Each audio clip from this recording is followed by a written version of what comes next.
Este lunes, 11 de mayo, todas las personas estamos regresando a nuestra actividad comercial, a nuestra actividad económica. Regresamos a atender los negocios, las oficinas y las empresas. Precisamente vamos a hablar acerca de las medidas de bioseguridad que deben tomar en cuenta quienes tienen negocios, quienes tienen empresas, los emprendedores, los empresarios. ¿De qué manera vamos a interactuar con nuestros trabajadores, con nuestros compañeros de trabajo, con los clientes? ¿Cómo vamos a atenderlo ahora? ¿De qué manera tenemos que regresar a nuestra actividad comercial? Y para hablar de esos temas, hoy nos acompaña la doctora Betty Victoria Saavedra. Ella es médico cirujana, es especialista en neumología, tiene un diplomado en salud pública, entre otros estudios también, y trabaja actualmente en el Hospital Luis Uría de la Oliva de la Caja Nacional de Salud. Buenas noches, doctora. Gracias por aceptar nuestra invitación. Ante todo, agradecerles a todos ustedes, bueno, a usted, sobre todo por la invitación y pues presta para poder responder a todas las preguntas o las inquietudes que podamos tener, ¿no? Muchísimas gracias, doctora. En este segmento, Citas con Dechari, lo que nosotros pretendemos, doctora, es contribuir precisamente al conocimiento, orientar un poco a los emprendedores, a los empresarios, acerca de lo que deben hacer en este aspecto en relación a la salud, con las medidas de bioseguridad. Doctora, una de las pocas cosas positivas que nos ha traído el coronavirus es que precisamente gran parte de la sociedad boliviana ha realzado, ha ponderado el rol, la labor tan importante que es de los médicos y todos los profesionales del área de la salud. ¿Cuál es el estado de ánimo de los profesionales como usted que están lidiando cara a cara, frente a frente, todos los días en los hospitales, en las clínicas? ¿Cuál es el ánimo con el que está usted personalmente, doctora? Mire, es una pregunta un tanto que tiene pues dos sentidos. Lamentablemente, de inicio, nosotros como médicos también somos humanos, también tenemos miedo, también sentimos. Y obviamente al estar en contacto con pacientes positivos, porque por la especialidad que tengo y demás, me toca estar en contacto con este tipo de pacientes, pues de inicio sentimos miedo. El miedo, personalmente, digamos, no es tanto por lo que me pueda pasar a mí. El miedo es por lo que pueda yo transmitir a la familia, a la gente que quiero. Entonces, el estado de ánimo de inicio era de mucho miedo, el enfrentarnos con este tipo de pacientes, porque es una lucha con algo invisible. Pero ya a medida de todo el tiempo que hemos estado manejando estos pacientes, sobre todo, hay también otro sentimiento de satisfacción, de alegría, verlos llegar a estos pacientes con tanto tipo de dificultad respiratoria, otro tipo de síntomas que ellos vienen al hospital, ya incluso ellos mismos con un sentimiento de abandono, de rechazo de la misma sociedad, porque la gente los va estigmatizando. Apenas se enteran que son positivos, pues ya los botan de los departamentos, no los dejan ingresar en la misma zona. Entonces, el hecho de poder colaborar con estas personas, el hecho de verlos cada día cómo van evolucionando, y más aún cuando los damos de alta, cuando los vemos salir del hospital caminando, o sea, es un sentimiento, es un estado de ánimo que nos llena pues de mucho, o sea, ¿cómo le podría explicar? Es un sentimiento que ni con 10 millones de dólares usted no los podría compensar. Es por eso que le digo que el estado de ánimo es algo así, tiene dos aristas sumamente diferentes, ¿no? Claro, claro. Hay sentimientos encontrados, me imagino, ¿no? Uno Así es, con el temor latente, ¿no? Y eso es evidente, ¿no? Y otro con así es. la satisfacción de ser, muchos los consideran héroes y no es gratuito el término, ¿no es cierto? Ustedes están ahí adelante batallando, ¿no es verdad? De hecho, por ejemplo, en muchos lugares se ha visto que muchos médicos, enfermeras, han sido incluso rechazados, ¿no es cierto?, de sus propios barrios, de sus propios Así es. edificios, ¿no es cierto? Así es, incluso en nuestro mismo, pues en la misma La Paz donde vivimos, yo tengo compañeros que tuvieron que cambiar de residencia. Obviamente ya de manera personal, muchas veces ya hemos determinado no ir a nuestra casa, poder estar en otro lugar donde no tengamos el contacto con la gente que nosotros tenemos. Por ejemplo, yo tengo mis padres que ya son ancianos, hay niños en la casa. Doctora, mucha gente nos ha estado haciendo llegar sus comentarios, sus preguntas acerca de esta temática, de esta problemática. Una de las preguntas de nuestra audiencia dice, ¿cuán frágil es nuestro sistema de salud para atender este tipo de pandemias? Lamentablemente, pues, no solamente en nuestro país, ustedes han podido ser testigos de que China, Estados Unidos, países así que son potencia, los han azotado quizás con mucho más fuerza que a nosotros. Lamentablemente, pues en nuestro país el sistema de salud y tanto educación han sido los que siempre han estado a la última para poder, no sé, equiparlos o poder dar algún tipo de financiamiento.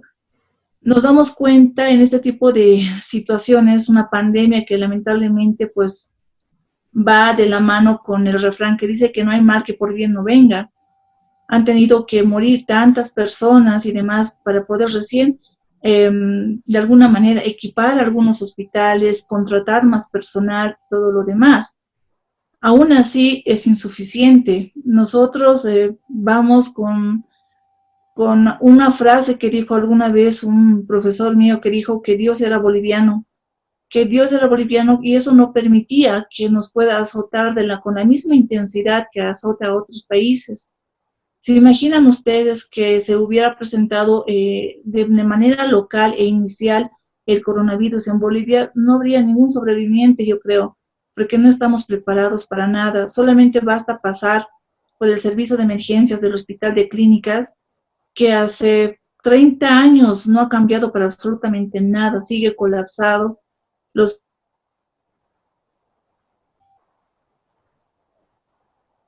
El hospital, siendo caja donde yo trabajo, el hospital obrero cada año está peor en los pisos, gente se interna en las sillas, se sienta en las gradas. Entonces, el nivel de salud, el sistema de salud, lamentablemente en nuestro país es el mismo personal, los médicos y demás con especialidad de inicio, pues cobran el sueldo de un médico general, o sea, no se le da realmente La el valor importancia que corresponde, ¿no? a lo que es la salud, tampoco la educación. Claro, claro, y precisamente por eso es importante que nosotros cumplamos las medidas de salud, en este caso de distanciamiento social, higiene con las manos, uso de barbijo, etcétera, porque podríamos colapsar, ¿no es cierto? Me imagino que esa es una de las razones por las que hemos entrado en cuarentena, ¿no es cierto? Porque podríamos saturar la atención que eventualmente podríamos requerir de los centros de salud, de los hospitales, etcétera. Entonces no daríamos abasto, me imagino, y eso sería muy grave, doctora. Claro, o sea, imagínense que tengamos una cantidad, solamente multiplicando por 4 los casos que tenemos ahora, colapsaríamos. Ahora, por lo menos, digamos, tenemos pacientes que sí están reportados como positivos y demás, una gran cantidad, pero no tenemos pacientes así que estén llenando las terapias intensivas. Tenemos pacientes que están en salas comunes, pacientes que incluso algunos están internados en los hoteles que han alquilado porque no tienen más síntoma, que no requieren un aporte de oxígeno suplementario. Entonces, por lo tanto, podemos decir que no nos está azotando con tanta fuerza como a los otros países. Bueno, de eso debemos dar gracias a Dios, ¿no? Definitivamente. Ahora, hay algo que nos extraña y a veces nos alarma también, algún comportamiento de una parte de la sociedad donde no cree que este coronavirus, esta enfermedad del coronavirus sea tan grave. Hay gente que dice que no, esto lo vamos a pasar y no es tan grave, no deberíamos preocuparnos, y por eso hay gente que sigue asistiendo a las ferias zonales de barrio, etcétera. Eh, Usted con propiedad nos podría hablar acerca del grado de viralidad, el grado de contagio del coronavirus en nuestro país. ¿Cuán serio es este asunto, doctora? ¿Nos podría ilustrar un poquito? Claro. Para empezar, o sea, actualmente se estima que el periodo de incubación de este virus es entre los 2 a 14 días. ¿Esto qué significa? Cuando una persona ha estado en contacto con, con un paciente, con una persona que ha sido positiva, si pasado este tiempo de los 2 a los 7 días no ha presentado ningún tipo de síntoma, se podría decir que esta persona no ha sido contagiada. Sin embargo, las tasas de la viralidad, de contagiosidad que podríamos tener va a variar mucho en relación al porcentaje de gente que esté contagiada.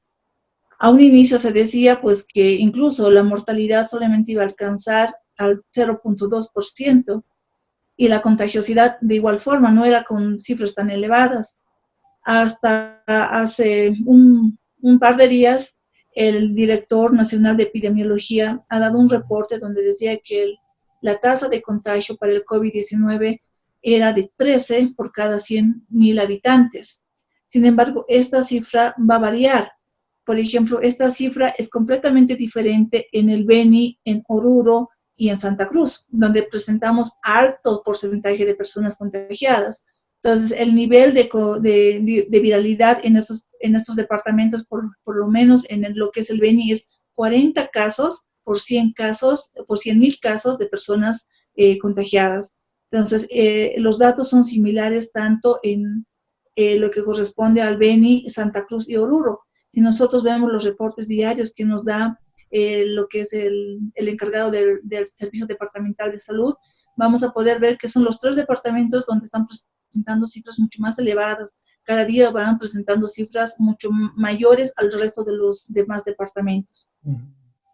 Claro. Y por lo tanto, o sea, el hecho de decir que el coronavirus, o sea, como han pasado un spot hace un par de semanas, que no le da a la gente de la altura y demás, no hay tal, o sea, lamentablemente el peligro de contagiarnos pues va a depender de otros factores y también el hecho de que una persona pueda ingresar con mayor letalidad que la otra va a depender también de la misma persona, ¿no? Claro, claro.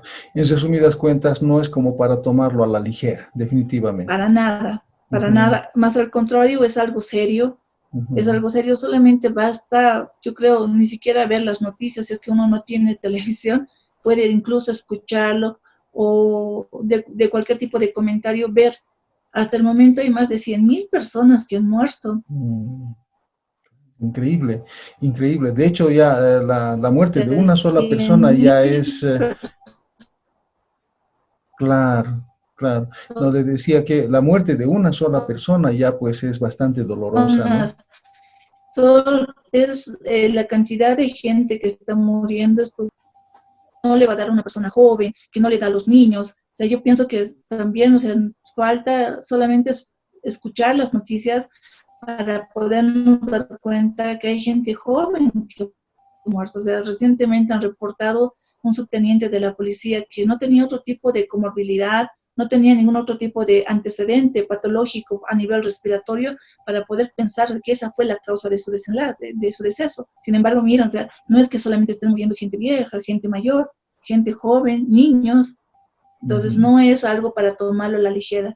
Entonces, hay que tomar muy en cuenta todas las medidas de bioseguridad que se van a recomendar, ¿no? Ok, gracias por su orientación, por su explicación, doctora. Precisamente una de las grandes preocupaciones de los empleadores, de los que tienen negocios, doctora, es que ha afectado, definitivamente ha afectado a las empresas, a la actividad normal de las empresas y de hecho está afectando los ingresos de las empresas. Los empresarios tienen obligaciones con los empleados, tienen obligaciones con los proveedores, hay obligaciones incluso con el Estado porque hay que pagar tributos, etcétera, etcétera. Y por esa razón, más que voluntariamente, tenemos la obligación de salir a la actividad normal.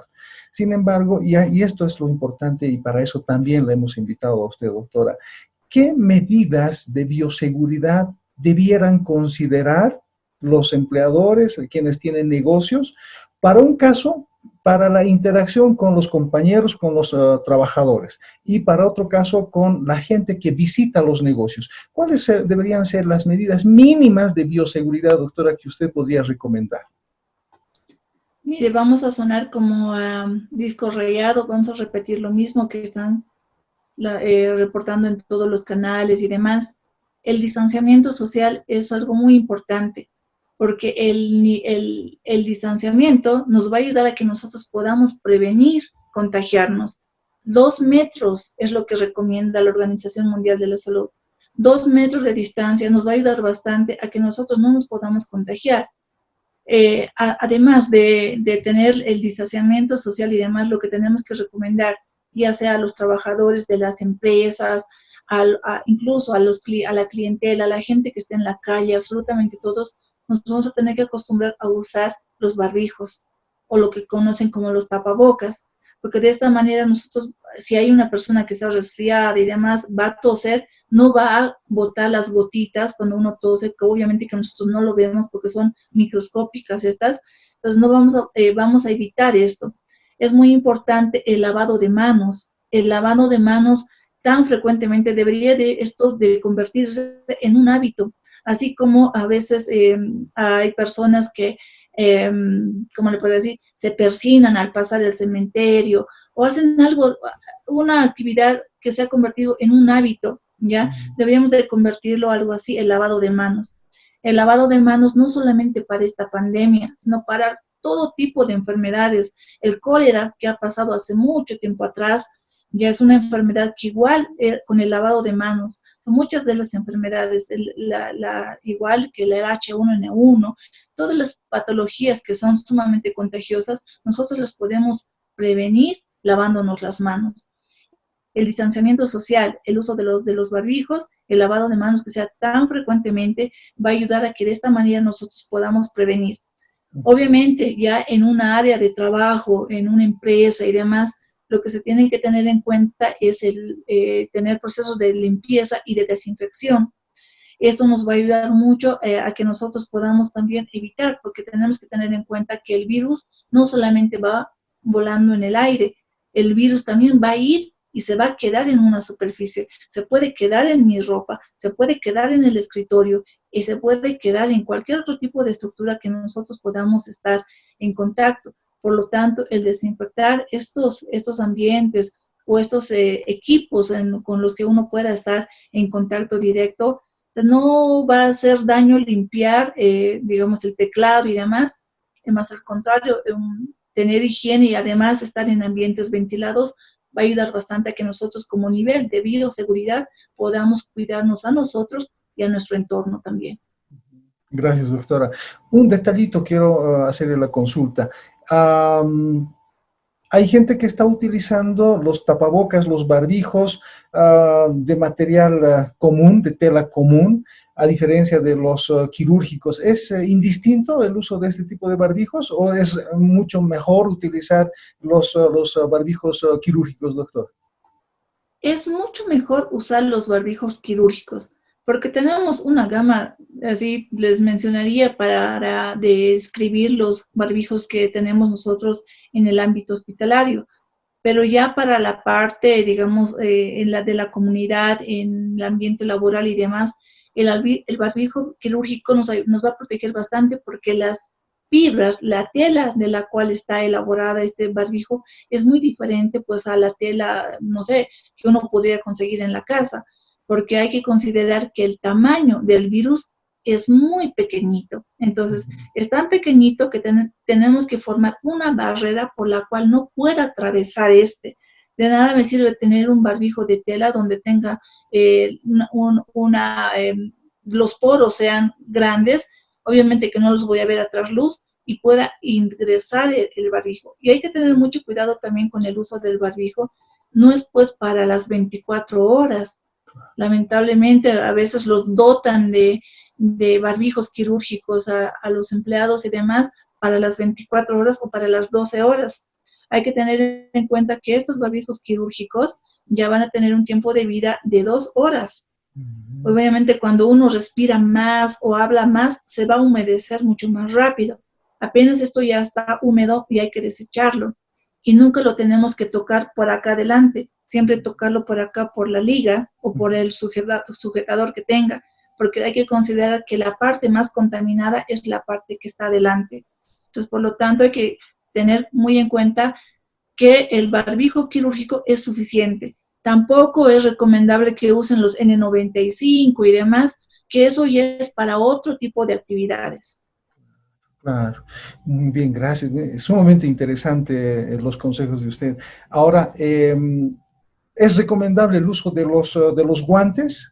Porque he escuchado por ahí que dice que representa una falsa seguridad para quien los está usando, o habría que saberlos usar de mejor manera. ¿Qué nos comenta al respecto, doctora? Hay que saberlos usar, al igual que los barbijos. Porque Ujú. lamentablemente, pues si bien es una barrera para que nosotros cuando tocamos alguna superficie no entre en contacto nuestra mano con esta superficie contaminada, vamos a decirlo así entre comillas, hay personas que sí están con los guantes de látex, que es lo que se vende en la calle, ¿ya?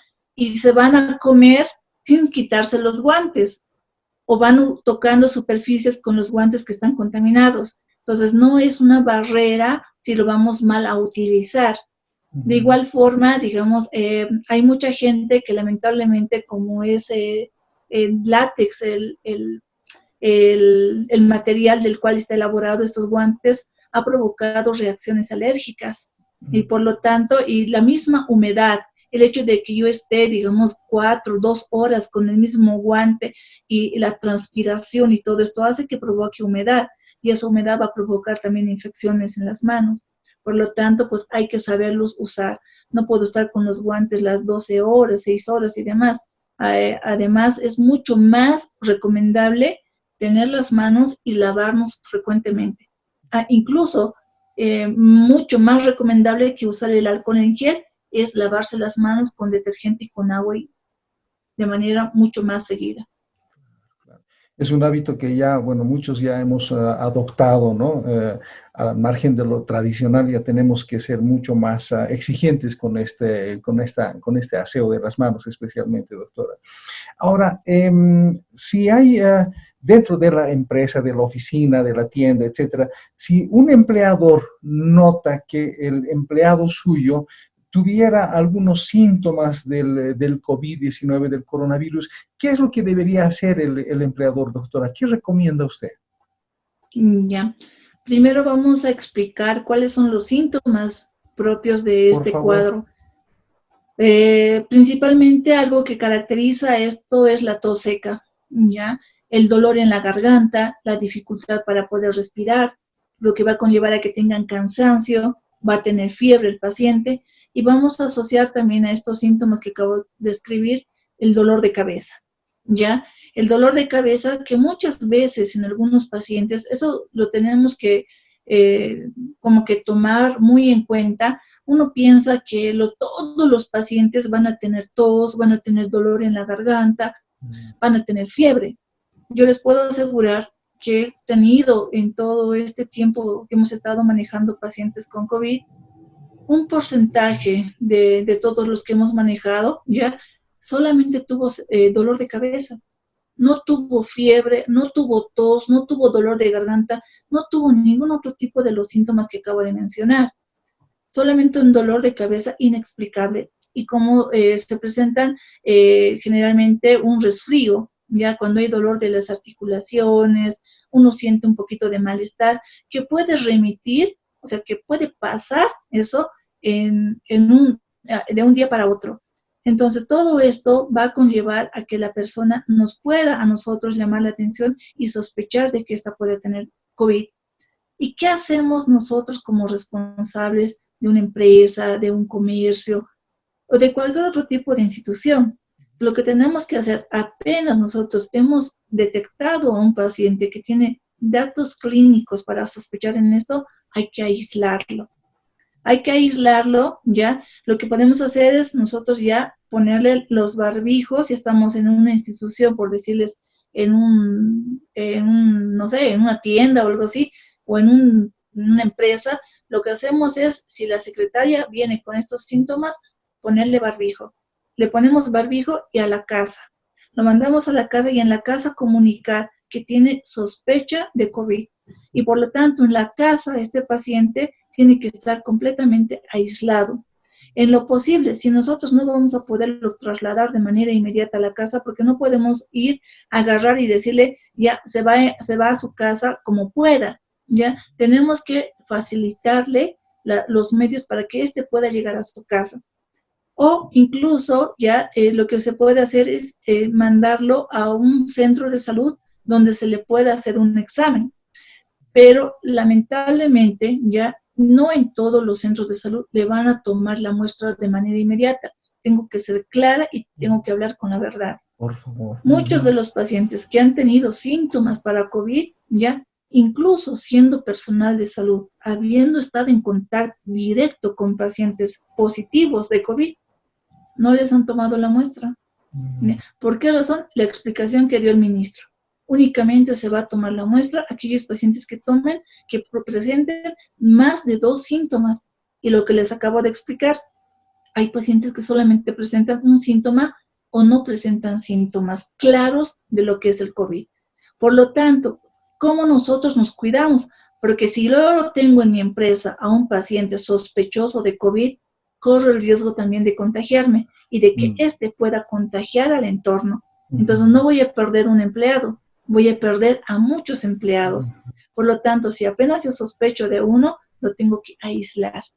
Lo tengo que aislar y la mejor forma de aislarlos es en su domicilio. En su domicilio, en un cuarto que esté ventilado, en lo posible que tenga el baño solamente para él, que no tenga que compartir con el resto. Ya en el domicilio, pues ya irá el CEDES y demás a tomarle la muestra cuando sea necesario o cuando sea pertinente, porque tampoco lo van a aceptar en un hospital, por decirles, en un hospital que ya es COVID, como sospechoso. Allá ingresan únicamente los positivos y que tengan algún tipo de dificultad respiratoria. Los que son positivos y no tienen ningún tipo de síntomas claros de esto, ¿ya? O están asintomáticos, esos se van a los hoteles para poderlos resguardar. Pero hay mucha gente que se siente como prisionera, ya estando así, por más que le demos una excelente atención, se siente prisionera y ellos prefieren estar en sus casas. Entonces, yo pienso que la mejor oferta que les podemos dar ante esta sospecha, por lo menos hasta poder descartar que tiene el COVID, que se pueda aislar en su casa. Obviamente con todas las medidas de bioseguridad en la casa, ¿no? Entonces, el barbijo, tener en la casa al ingresar una bandejita con lavandina para que al rato que nosotros ingresemos limpiemos ahí lo que son los zapatos, tengamos un lavamanos, detergentes y sobre todo cuando esa persona que ha ingresado, pues toda la ropita que ha tenido, pues hay que aislarla, ¿no? Tiene que estar con otro tipo de ropa al luego entrar en contacto con nosotros. Gracias, doctora, por sus recomendaciones. Estamos en mayo, próximos a entrar al invierno. Justamente estamos en un periodo donde los resfríos se van a producir, ¿verdad? Y hay muchos de los síntomas o algunos de los síntomas que usted menciona respecto al coronavirus que son similares al de los resfríos comunes, doctora. ¿Cómo podemos hacer esa diferenciación para no asustarnos, digamos, pensando que tenemos COVID cuando es solamente un resfrío simple, doctora? Hay un dato bastante importante, ya, que lo tenemos que tomar en cuenta. Los pacientes que tienen COVID no tienen fluido nasal y la tos es seca, no botan flemas. Ese es el dato que nos va a ayudar a diferenciar de los otros tipos de infecciones que nosotros ya, igual que cualquier otra persona, como le dije, nosotros estamos con tanto miedo de que lleguen, porque es la época y van a llegar un montón de personas. Nosotros manejamos pacientes que tienen EPOC, que tienen asma, pacientes que tienen otro tipo de cuadros respiratorios que lamentablemente con un resfriado, pues para ellos es internación directa. Entonces, el hecho de que este mismo paciente pueda ser portador de COVID, pues lamentablemente es triste el desenlace que puede haber más adelante. Pero un dato que tenemos que tomar en cuenta para poder diferenciar un resfriado común un resfriado incluso por H1N1 de un COVID es el fluido nasal. El fluido nasal y que cuando ellos tosen botan flemas. Eso es lo que lo hace diferente. Sí, muy importante lo que usted nos dice, definitivamente. Desde el ámbito de su especialidad, doctora, ¿cuáles son las personas que deberían de cuidarse más? ¿Hay algún tipo de patologías, algún tipo de enfermedades que los hacen más susceptibles de contagio o más vulnerables a esta enfermedad, doctora? ¿Cuál es la experiencia? ¿Qué es lo que usted sabe, doctora, sobre esto? Ante todo, todos tenemos que cuidarnos, absolutamente todos. Sin embargo, las personas que tienen algún tipo de porcentaje de tener no un desenlace favorable son las personas que son mayores de 60 años, ¿ya? Las personas que tienen otro tipo de comorbilidades. En esto no solamente vamos a hablar de enfermedades respiratorias, que son las más graves, el problema del asma, el problema del EPOC, las bronquitis crónicas, el enfisema, pacientes que tuvieron antes tuberculosis y ahora se quedaron con cicatrices de esto, es lo que se llaman las bronquiectasias. Estos pacientes, los pacientes diabéticos, los pacientes que tienen hipertensión arterial, los pacientes que tienen problemas renales, los pacientes portadores de un cuadro neoplásico, cáncer de cualquier tipo, las mujeres embarazadas. En ellos tenemos que tener cuidado porque es una población de riesgo, una población que no podría tener un resultado favorable si podría estos adquirir el COVID. Entonces, el porcentaje de letalidad, como hemos visto nosotros ya hasta el momento, si bien ha muerto gente joven también, pero el mayor porcentaje es gente de la tercera edad con algún otro tipo de patología que haya tenido, obviamente, diagnosticada anteriormente. Gracias, doctora. Ahora, ¿qué es lo que podría suceder? ¿Qué ocurre, por ejemplo, si yo he estado en contacto o muy de cerca, digamos, con un compañero de trabajo o con un familiar inclusive, que de repente ya se le ha diagnosticado el COVID-19? ¿Qué debería hacer yo? ¿Reportarlo a las autoridades de salud? Decir, yo estuve cerca con un compañero que recientemente se le ha diagnosticado. ¿Cuál debería ser mi comportamiento, mi actitud? Oriéntame, por favor, acerca de eso. Ya. Cuando nosotros, como personas, personal de cualquier tipo de institución o incluso en la casa, en la calle, sabemos que hemos estado en contacto con un paciente positivo, lo que tenemos que hacernos es aislarnos. Aislarnos y reportar que hemos estado en contacto con un paciente positivo para que nos puedan tomar la muestra. Pero ya les he dicho, lamentablemente no toman la muestra a todos. Hemos visto que los han tomado la muestra al día 17, cuando hemos dicho que el periodo de incubación era de 2 a 14 días, ya no tendría sentido. Entonces, la mejor forma de nosotros podernos cuidar y cuidar al entorno es aislarnos. El hecho de que hayamos estado en contacto con una persona que ha sido positivo, nos hace nosotros sospechosos, como caso sospechoso. Entonces, por lo tanto, sí tenemos que comunicar, porque somos casos sospechosos, podríamos ser portadores. Comunicar que hemos estado en contacto con un paciente positivo, pero como si digamos nadie hace nada, pues cuidarnos nosotros, nos aislamos y con todas las medidas de bioseguridad hasta que pase el tiempo que les dije, pasan los 14 días, si no he presentado ningún otro tipo de manifestación clínica y demás, quiere decir que no me contagié. Ok, y a colación a esto, doctora, una persona que ha tenido el coronavirus, se ha recuperado positivamente, se le ha dado de alta, ¿esta persona es portadora del virus? ¿Esta persona podría volverse a contagiar nuevamente? En nuestro país, ya de todos los casos que hemos manejado, por lo menos a nivel La Paz puedo hablar, ya antes de darlos de alta, lo que hacemos es tomarles 2 muestras que sean negativas.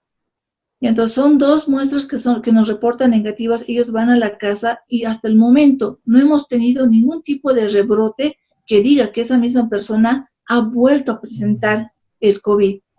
Pero ya si nosotros revisamos la literatura y demás, hemos visto que en China hay un porcentaje de gente que ya había sido declarada curada porque se decía que el problema del coronavirus dejaba con inmunidad de 6 años, ¿ya? Entonces le quedaba, o sea, ¿qué quería decir? Que esta persona que había enfermado con el COVID no podía volver a enfermar otra vez, pero es algo que de alguna manera no se explica en la misma China que gente que haya sido declarada curada, ¿ya? Haya sido reportada nuevamente como positivo. Entonces, ahora, ¿de qué depende también eso? Si, digamos, yo he sido diagnosticada de COVID, me he tratado, he sido dado de alta y todo lo demás, pero vuelvo a salir a la calle, entonces me puedo volver a contagiar con ese antecedente. Entonces, ¿qué quiere decir? Que incluso las personas que ya fueron contagiadas, entonces tienen que tener igual las medidas de bioseguridad.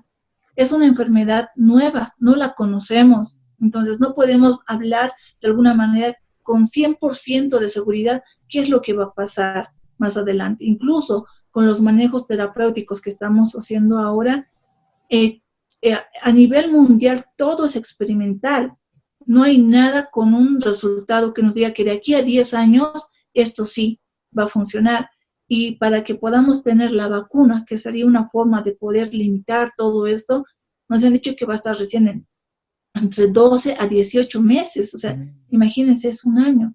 En otros países, algunos epidemiólogos han recomendado mantener la cuarentena durante 4 meses, pero tenemos que ser también realistas. Nuestro país no está en esa condición, no está ni siquiera social ni culturalmente va a aceptar una cuarentena tan larga.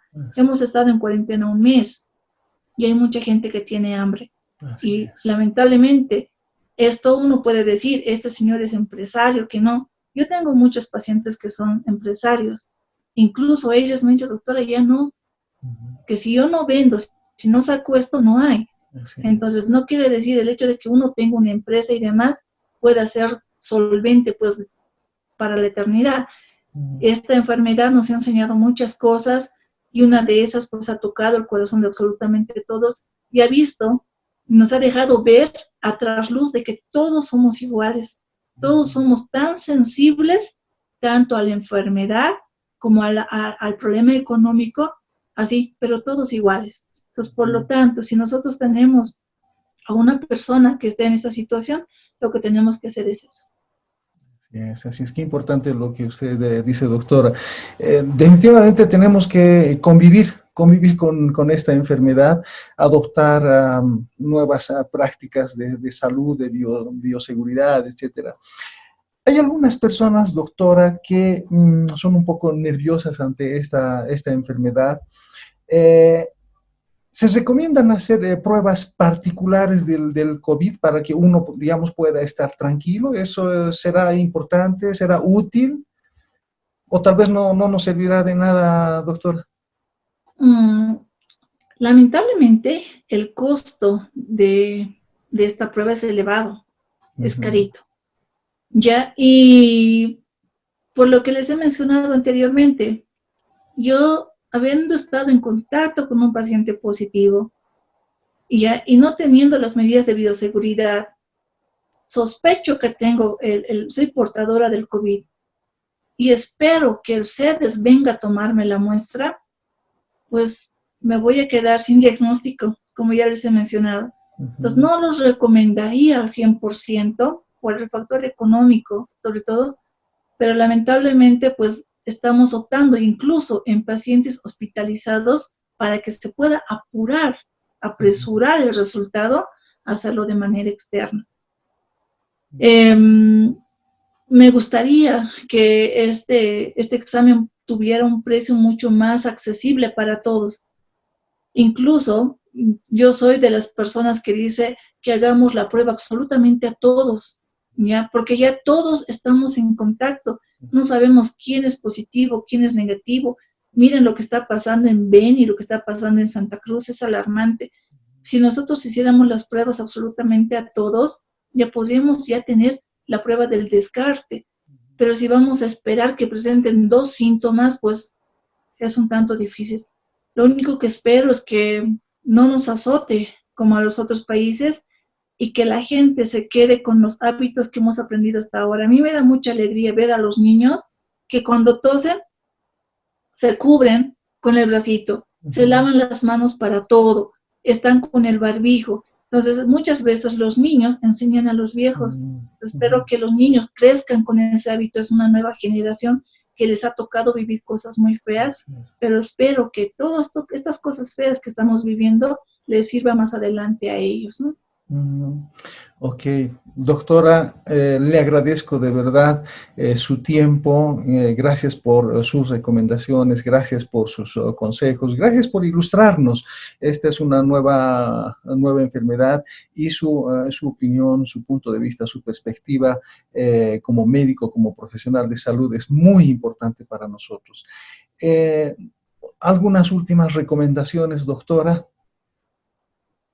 Sobre todo, como lo estamos repitiendo en todos los canales, no es una enfermedad cualquiera, es un monstruo gigante porque no lo conocemos, nunca lo hemos visto en persona. Es tan chiquito, pero es tan que está provocando desastres a nivel mundial. Hagamos caso de las recomendaciones que nos han hecho, que las estoy repitiendo nuevamente. Mantengamos el distanciamiento, no permitamos que nadie se nos acerque tanto. En lo posible, evitar salir a la calle, que es la mejor forma de podernos cuidar a nivel de las empresas y demás, si es que ya esto va a empezar desde ya muy pronto con la actividad y todo lo demás. Ya tener mucho cuidado, es mejor tener la mitad de empleados trabajando que tenerlos todos juntos y correr el riesgo de que esto se pueda propagar. Entonces, siempre tenerlos distanciados, nosotros el distanciamiento social en la calle, en la casa, lavarnos las manos, cubrirnos la boca, y si vamos a toser, siempre cubrirnos la boca, ya sea con el pliegue del codo, o botar la flema en un pañuelo desechable, y esto desecharlo pues en el basurero, no tirar la saliva en el piso. Entonces, porque es desastroso cuando vemos a nuestra gente como en la calle hace malabares con las cosas cuando empieza a toser y bota en el piso y demás, o sea, sin saber que puede ser esa flema portadora no solamente del COVID, sino de otro tipo de patologías también. Por lo tanto, el hábito de higiene, lavarnos las manos, o sea, no solamente nos va a cuidar de esto, nos va a cuidar de cualquier otro tipo de patología. Y ojalá se mantenga lo que mi profesor en alguna oportunidad dijo, que Dios es boliviano y que nos va a cuidar absolutamente a todos, y esperemos que podamos salir de esto, pero vamos a salir, pero podamos salir bien y podamos salir todos juntos, y no que no falte nuestro amigo, que no falte ningún ser querido en nuestra familia cuando termine todo esto. Pero todo eso depende de nosotros de que mantengamos todo esto como regla para poder vivir. Que así sea, doctora. Muchísimas gracias por participar en este segmento Citas con Dechali, doctora. Valoramos de verdad su trabajo, su labor, y le deseamos también a usted y a sus colegas suyos que Dios los proteja también. Gracias, doctora, una vez más. Gracias a todos nuestros seguidores, nuestra comunidad de emprendedores y empresarios. Ha estado con nosotros la doctora Betty Victoria Saavedra. Ella es neumóloga. Muchas gracias, doctora. Muchas gracias, hasta luego. Hasta luego. Estimados amigos, entonces los invito para una otra ocasión en la que también tendremos otra persona invitada con nosotros. Buenas noches.